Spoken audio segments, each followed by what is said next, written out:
umuhanuzi Dawidi arahanura ati bagiye guhinduka inyagasozi bahinduka inzererezi. none zo si byasoye inzererezi gusa se imihari ikoresheje ijambo nanjye ko ari kazera imihari yarya ngo n'utunyamaswa ntago mbizi dushwirire mujye mu bitabo mujye gusoma dushwirire urambaza ibintu mwasomye ariho twabeje bundi ari macuruza ikigari niba umuntu yari afite itorero idini nako akiba abantu bakarivuga ko ritemewe n'ibyangombwa agiye kurishinga mu kindi gihugu gute yabanje agakemura ibyo leta y'u Rwanda imusaba. Bibiri ivuga iki rero iravanga umuntu wese utubahiriza ubuyobozi uwo muntu ntago yigeze atumwa n'Imana. Niba rero uwo muntu yahunze akajya kubikora handi uwo muntu ayobowe n'abazimu n'abadayimoni afite abazimu 850. Yes, reka tubasuhuze cyane kandi twifurize ibihe byiza. Dushima Imana ko tuje turi bazima. Ndi kumwe na Prophet Moses. Muraho? Uraho neza. Yes, ashimwe. Ahimbazwe. Haleluya. Amen.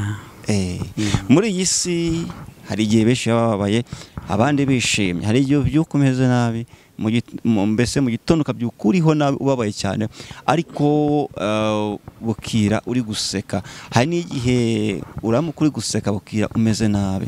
Reka twihanganisha umuryango wa Ezekiel Rukundo wagize ibyago. Buriya si byo? Yego. Nagize ibyago. Yabyaye umwana umuhereze ruko ridashira. Ariko yitabye Imana ari mu nda haringira ko ngo Imana imworohereze imurengere mu izina rya Yesu. Yego. Twagiye. Moses, amakuru y'imisi? Ndashimira Imana n'abantu bake cyane. Wowe uraho madamu mwana? Ndaho ndashima Imana pe. Muryango urakomeye. Ni byiza cyane. Yeah. Hanyuma rero ni byiza burya yubaho kandi unashima Imana babyiza kurushaho. Hanyuma rero ariko hano hanze birakaze bimeze nabi bimeze. Uyu muntu uramuzi? Uwe. Uyu muntu ko ari kureba hari ibiryo by'umwana. Onye bashiraho turebe. Tunga muri kamera neza. Nyamara Damuri Imana mutabare. Damuru. Mukuru kw'Imana. Gute? Damuru zishuti yawe. Akana ngo ari ibiryo by'abana. Damu Imana ikorohereze mu inshuti yacu. Oya. Ntago biba byoroshye. Yego. Ngaho kwagiye. Hanyuma rero ubu nonaje. Umva ubwo bamfite. Mbaza ariko mbaza ibintu umva nkubwire rero. Ubizimye cyangwa umbaza ibintu bifatika. Umva ubwo bamfite. Ubuhese kandi. Ngiye mfite ubwoba. Urapfuye rero. Abakozi b'Imana. Sibyo? Abo ngabo ntubagirira ubwoba abo ibintu byabo biraciriritse. Umva ubwira kuntu biciriritse. Prophet nayo nawe uri prophet. Uraciriritse ntandukanye n'abandi bose uzi. Ariko ibintu byabiyita abakozi b'Imana batari bo ibyo biraciriritse. Umva nyine. Reka nkubwire. Manze nkubwire buretse jya wumva ikibazo cy'umuntu. Manze nkubwire ufite ubwoba. Paul bakoreshereze burushete kugira ngo ubwo bufite burangiye. Bayime. Yenda basanga wumva bwacuramye. Konzi kutajya ubwoba none ukuzanya ubwoba. Nyine impamvu ngiye mbivuze nuko wananze kubivuga. Ngaho nawe arakaza. Ngaho. No mpamvu ufite ubwoba.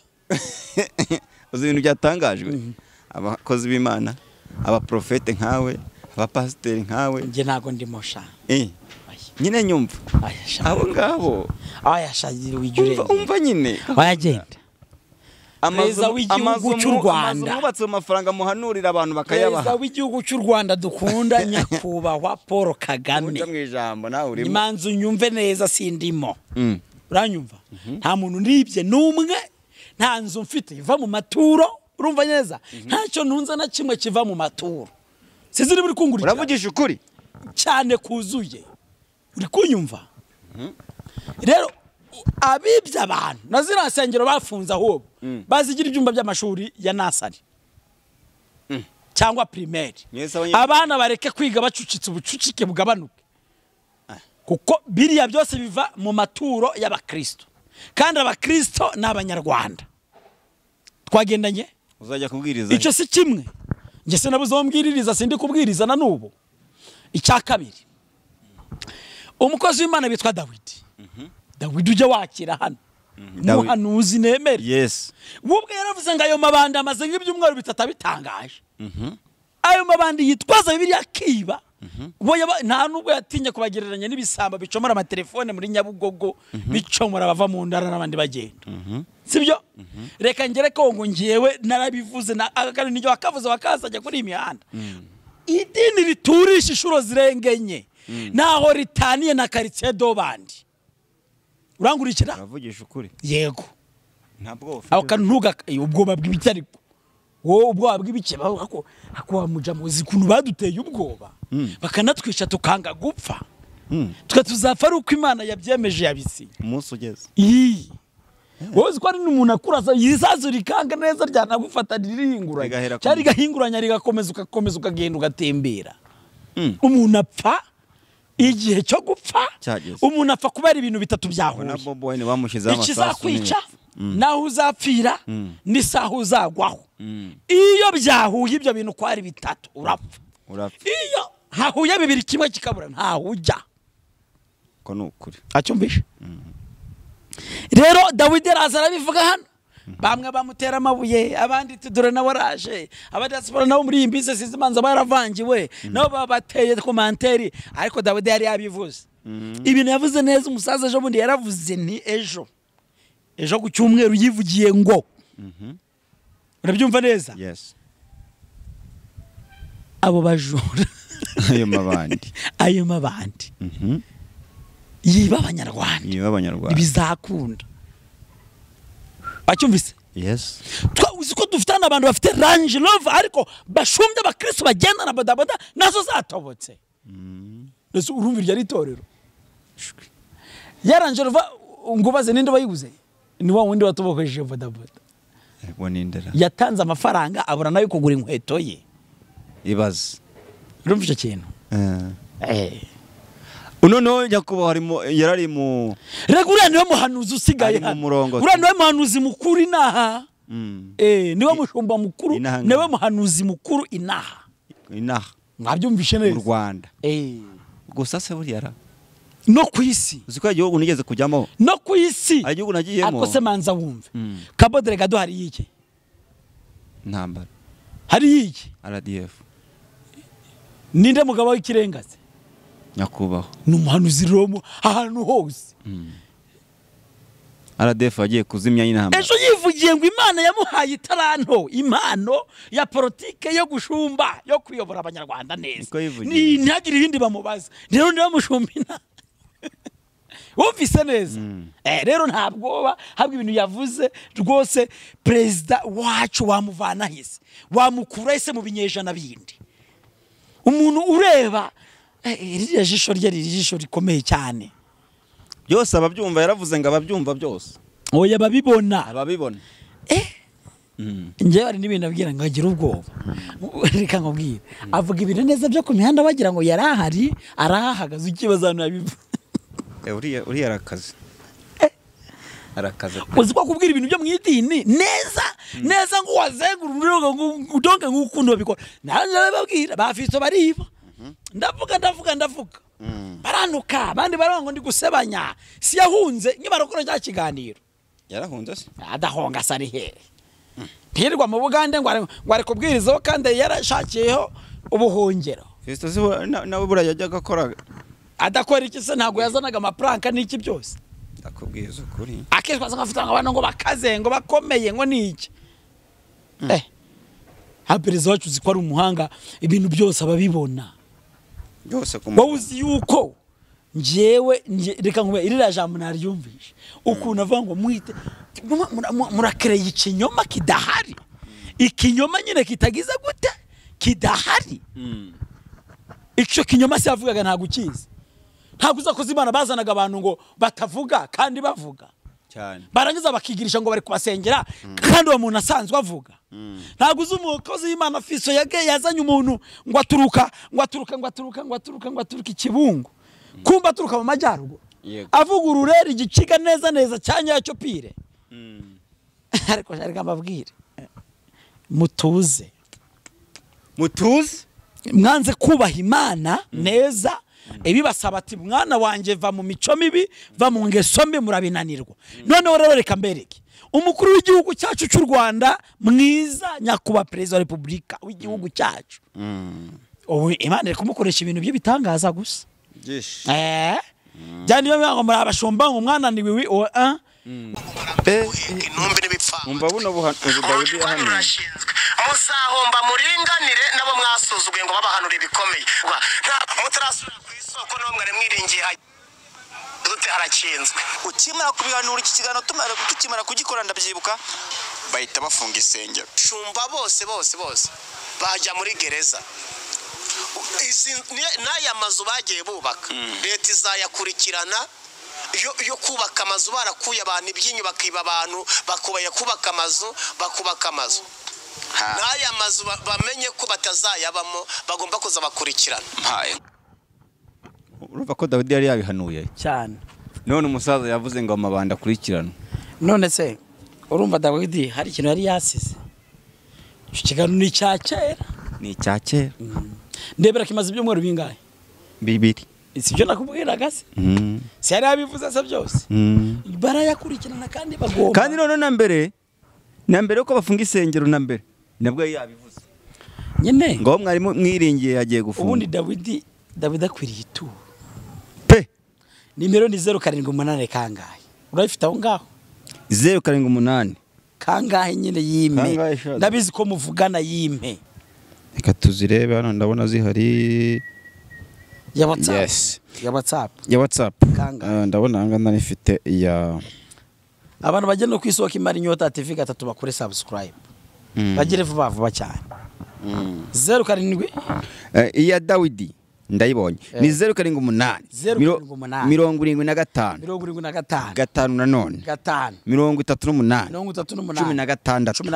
iyo nimero ya Dawidi isubiremo 078 naho banyuze ituro ry'ubuhanuzi bwasohoye yego abari mahanga babanze barashiraga imyetso ko guteranya 250 78 kangaye karindwi ubwo ni 0 nyine ubwo ongera usubiremo agasaraba ko guteranya please 2 5 0 0 karindwi 8 8 karindwi 5 5 gatatu 8 na gatandatu sibyo ni Prophet Dawidi wowe aremewe ziraherwa uza no kumunyandikira umubwire ngo nanjye ubwanye ndaza gutanga ituro ziraherwa na 16 nanjye ndaza gutanga ituro ko nokuri nje nemera abantu bavugishwa n'Imana kandi bakavuga ibintu bari serious batajandajanda yarabivuze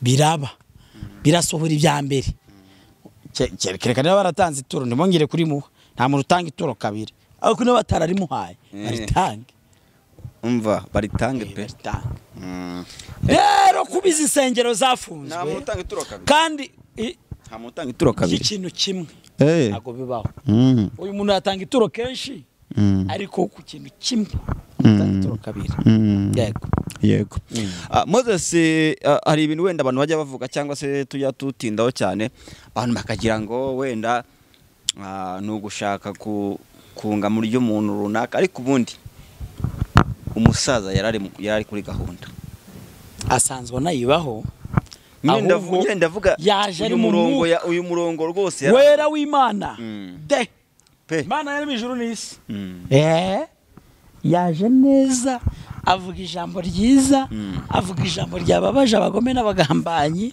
avuga ijambo ryababaje ibifu binini avuga ijambo bababajwe n'abari amaturo bakiba abantu avuga ijambo ibifu binini byandi byo barevera pastori n'abango bamusenyera n'ibintu byose n'ibicyo ya profete nkawe oya njewe nago ndi igifi kinini man uri gitazi njewe ndi umuturage gusa ariko udasanzwe bakwisonga ntuzongere Rwanda rwa president ntuzongere gusengera abantu rero gute se none gucyo wowe tuzi kuri profete usengera ibintu bitemewe ni mu butayu ibintu bitemewe no kujya mu sengero zitemewe nje ndi profete wemewe nese ubundi banzu nyumvise akosa nyumva asisi nakweretse ibyangombwa bya nje biremewe ndemewe nemerewe gutumirwa nkajya kwigisha ibyo nzi nize apana byani byanyu ngo ndi profete ngo nari imitswe ruguru hariya ngo mwishyamba ho ibyo ngibyo nago bigikora hano jewe wampamagara nkaza rwose database wanyu kazishyira muri nuzu ukambona sibyo imyaka 3 muri Kenya narahuritse inzi ibintu rero urumva ijambo ry'Imana ryo narisoma imyaka 3 muri Kenya ndi kwiga theology ubwo hari ryari hari 2017 na 18 na 19 nibwo wavuyeyo 2020 hoya igihe 19 nari nsoje anyumvishe neza nese urumva rero ibintu uri kuvuga ntabwo ubizi icyo ni kimwe de Paul aravuze ngo dufite byinshi byo kwirata ariko ntago ari impamvu ntabwo ari ngombwa zibyo nkagira indi iva muri Texas United States of America uzaza nunsura nzazikwereka ibyo ariko ntago ari byo kwirata turirata ko Yesu urumva icyubahiro kiwe cyongeye kikagaruka kikimikwa mu bantu bari mu icyubahiro cye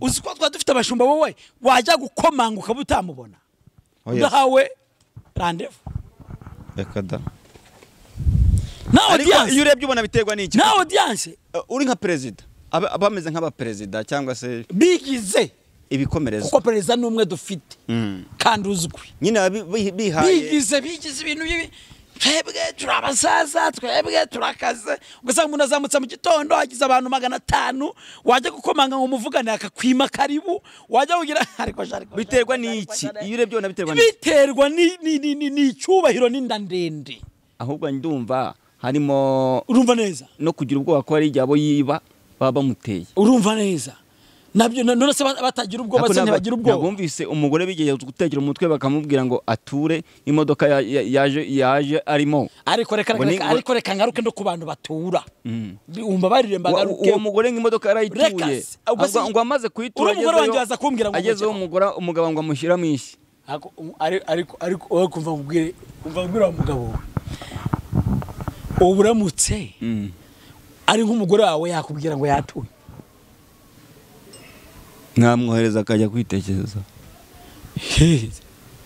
nta n'urushyi se rurimo aho namukuye se nta n'urushyi rurimo kandi aribu ntacyo yagutwara ntabwo namukubita uje kubera igeze bibiri kavanga ibitugu bya papa cyangwa agasanga pasiteri umvire ndikoze ukoze pasiteri ese ko yabamuhaye iyo modoka nyine pasiteri ni umwambuye bonge kumwohereza mu bantu ese waba ukimugira umugore nyine wambuye ati sango haye imodoka abantu namwereka ngubwire uva mu rugo uri umugore cyangwa uri umugabo ukajyana imodoka y'umuryango ukayisiga mu rusengero utekereza ngo iki nyamara swika zo kurekera ngo mfite ubwoba bw'abanyarwanda bazaza bejo sinabikubwiye uko n'abantu baze perezida n'amazina ibintu mwigira ibintu abantu bigira ariko reka tugaruke perezida yavuze ijambo ryiza cyane nawe reka dushyire mu nyurabwenge nk'umuntu mukuru ufite imyaka kuki abantu batatekereza umuntu agira umutima nama umubwira ngo iki kintu kireke kihorera kubera ko badatekereza ko kibatareba kure byandi abamanivuga navuze ngo ngo azanye umupimye ngo apimye sida ngo mu rusengero ngo ntawe urwaye n'ibiki wumvije perezida avuga yuko abantu bigize abantu nk'imana za Bayali na za Dagoni ariko perezida wacu n'umuhanga perezida imana igiguhereza amahoro n'imigisha yayo umva kubwire rwonyumva bakabuza abantu kujya kwivuza kwa muganga bakarinda bapfa yatanze urugero aravuga ngo hari igihugu kimwe cyera ngo bari mu buhungiro ngo hari indwara yigeze yaduka abantu bakomeye ngo berekwa da batondeka abantu ngo bajya gufata itaka n'ibiyiko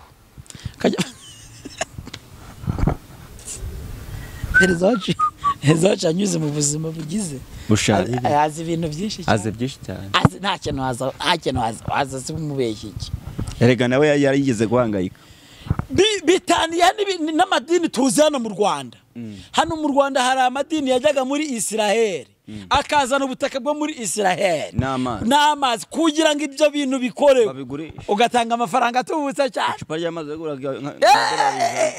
yabaga ari amafaranga makomeye cyane benshi ariko turashimira Imana ishobora byose iyo ihishura igashyiraho abahanuzi batavangiye bameze nka Ezekiyeli na Yeremiya bakameze nka Samweli akaba ari umuhanuzi ukomeye nyakubahwa perezida w'igihugu cy'u Rwanda Paul Kagame ureberera abanyarwanda akareberera abakomeye n'aboroheje abafite n'abadafite dushimiye Imana y'amahoro yo yamuganirije gira ni Imana imuganiriza akaza gushyira mu bikorwa ni nayo imutuma n'ukuri kose ni Imana ku buryo aza gukora ikintu abiyita ngo ko bashombye sha bibiraba ngo bigize intama kandi mwe imbere ari amasega aryana hari n'ibirura umuntu agize atya yubatse etaje mu maturo agize atya afite Range Rover kubigira nabyo ni byiza ariko wabikoreye mu maboko yawe ariko utibye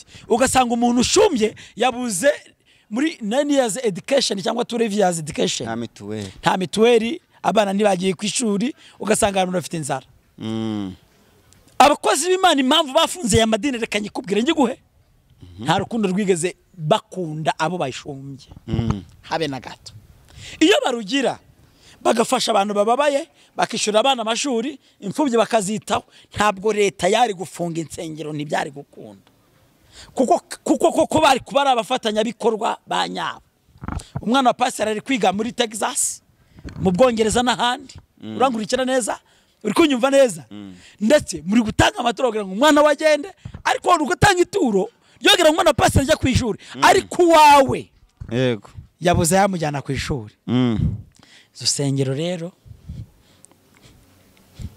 yaravuze ngo kandi n'abazasigara bemerewe kuzikoresha bibuke ko kubijyanye n'amafaranga byo bazanegosiye azazamo akantu bita ka IBM azazamo akantu kitwa umusoro hazaba kunegosiye bazajya batanga ituro mu oya hazabaho kuyungurura turebe niba koko bishyitse ako niba mugani leta bagerageje bivuza nk'amezi oya iragerageza iki si leta shaye leta ni leta ifite imbaraga yivuze ikintu yitigikira mu bikorwa tamba byagiye mu Bugande byagiye mu Bugande ngo byahunze ngo perezida yafunze isengero ngo yafunze isengero se gute Museveni se nahafunga nabifunga Museveni nawe arazifunga bisambo byagiye mu Bugande ko ari umunyarwanda umukozi w'Imana itangazo umukozi w'Imana murabona yagiye mu Bugande yagiye i Burundi ho nago turi kumvikana muri iyi minsi umva sitangazo yagiye mu Bugande yagiye Kenya yagiye Tanzania muri ibi bihisengero zo mu Rwanda zifunze akabura kuguma iwabo mu Rwanda akavukira agakomeza agasengera Imana hano kuri ubutaka uwo muntu waje muri icyo gihugu muri iyi minsi arabari igisambo mu mwitondere arabari ibandi hano mu Rwanda babujije kwiba rigiye kwiba handi yego mwitondera aba bantu ko bitoroshye ntago byoroshye nyine ibintu birakaze umuhanuzi Dawidi arahanura ati bagiye guhinduka inyagasozi bahinduka inzererezi none zo si byasoye inzererezi gusa se imihari nkoresheje ijambo nanjye ko ari kazera imihari yarya ngo n'utunyamaswa ntago mbizi dushwirire mujye mu bitabo mujye gusoma urambaza ibintu mwasomye ariho twabaje bundi arimo acuruza ikigari niba umuntu yari afite itorero idini nako akiba abantu bakarivuga ko ritemewe n'ibyangombwa agiye kurishinga mu kindi gihugu gute yabanje agakemura ibyo leta y'u Rwanda imusaba Bibiliya ivuga iki rero iravanga umuntu wese utubahiriza ubuyobozi uwo muntu ntago yigeze atumwa n'Imana niba rero uwo muntu yahunze akajya kubikora handi uwo muntu ayobowe n'abazimu n'abadayimoni afite abazimu 850 bamurimo akabura nibaza bazagira batese anya bavuga ni buri abaje bazajya bagenda baduhara bikanga oya Dawidi yaravuze ngo ni inzererezi none babaye inzererezi nose n'ibyabaye rega kera dukitangira ko biganira nabwo ngo urebe kunungana ndakungana nge ntago ari amatura mbesheje sinabikubwiye ntago ari amaturo ngewe ni Imana imbeshaho pe ni Imana ikubeshaho yego ubona bibaye mbona bibaye nkakoresha n'ubwonko bwanjye nta kugira nta byongeye nkoresha amaboko yanjye wamba akazi nkagakora ko ntakonekoreye muzigo njewe nikorera imizigo se yabaye iki ukora iki njewe ni wacu nta muntu wapfuye yikorera imizigo none ukora iki iyo ni karande nibi wanyiri uzawe ukora iki njewe ngubwira ibyo nkora ungambanire mu gitondo nibanga ariko bizwi n'igihugu ushaka kwa wibamwa sawa cyangwa uca amashu sawa byose sikora ibikuvuga ibyo ushaka uca amashu buri umuntu agenda azamuka ahura n'abana mu intege uragira ngo nsubire inyuma ntawe Kazungu wajyaga ajya kurya inkoko mu kabari batazi ibyo akora Njye ndakora. Barabakurikirana murabivuga neza. Njye ndakora. Iyo ndi kuri YouTube ubona ntari mu kazi njyewe. Aho uransinze. Kandi niho tukubona. Mfite n'ibindi ariko nkora. Ubyishe.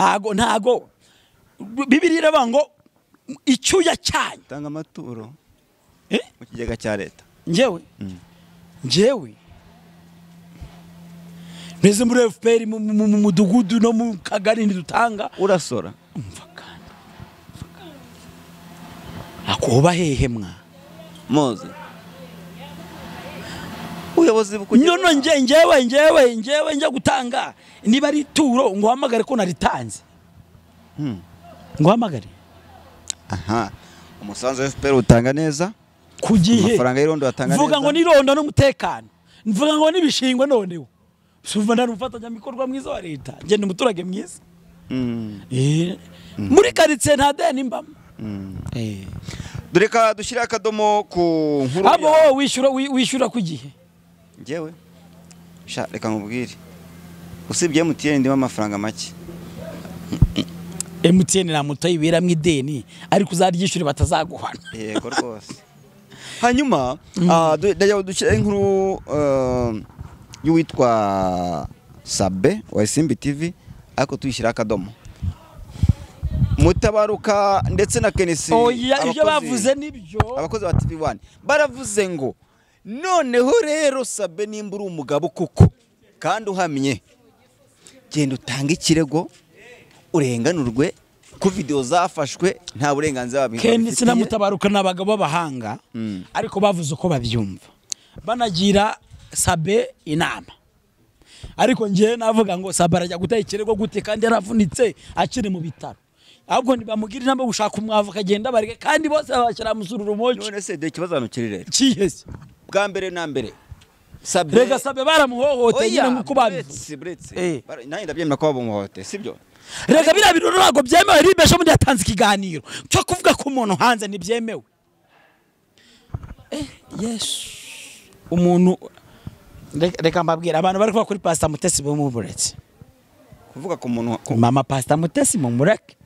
Nabonye iganiro byamwihaye by'intonanwa n'ibiki ngo urabona ngo Pastor Mutesi ngo urwo rwa Sabe ngo narukire hasi mumuveho mumushingukeho. Mama Pastor Mutesi urangurikira neza n'umumama. Bivuze reka mbivuge neza. Mushumba mwiza. Ntawe ninya nawe ndi kuguraho inzira ngewe. Kandi ubisore ntubikate. Tuvuga abo bantu mukabikata ariko wowe ntago uragira kuri urwo rwego umuntu muzi. Yes. Mama Pastor Mutesi n'umama wiyubashye. Mbere bamuvuzeho urumva abantu babagome ngo ntanaririra umuntu yahoza akundana nawe. Ukumva ko nabana ari babi ibyo bivaho bamuvugaho. Mama Pastor Mutesi ni intwari. Yareza abana ari wenyine abana bariga arabakuza. Sibyo Mama Pastor Mutesi abandi bantu yafashije n'abanyamakuru bamuvuga nabo yarabafashije. Harabo yahaye imiceri bandi bahereza amafaranga bandi yambika abagore babibitenge. Urangurikira neza. Mama Pastor Mutesi uramuvuga wiki umuvuga wo nkanda sibyo ntacyo kabisa. Ni yubahwe ni umubyeyi ufite amagambo meza y'ubwenge kandi akaba umukozi w'Imana mwiza. Siziri muri kubyumva neza. Akagambani yakorewe karahagije ibyo mwamuvuzeho birahagije mumushyire hasi. Ni umubyeyi wahekeye igihugu cy'u Rwanda sibyo. Abantu bari kujya bashira isoni ngo bashire n'isoni ku bantu baba mama bamureke sibyo bamushuve bamushinguka mufurisha. Kandi umuntu wese wamuvuzeho umuntu wese wamuvuze kuri Mama Pastor Mutesi bose ku rutonde bagiye kujya bahura n'akaga gake yicaye bose ku rutonde. Kandi abantu bose bamuvuzeho nabo yarambuye ukuboko gutya kabaha kandi bo ntacyo bigeze bamuha. Ntacyo bamumariye. Mama Pastor Mutesi iturize uri umubyeyi w'umuhanga Imana igwereza amahoro yawe n'imigisha mu izina rya Yesu amen. Turagushime cyane. 078 yego 38 8 700 jya ku isoko imari Nyota TV 3 ukore subscribe niyo ngusabye yonyine. Gesa gwereza umugisha.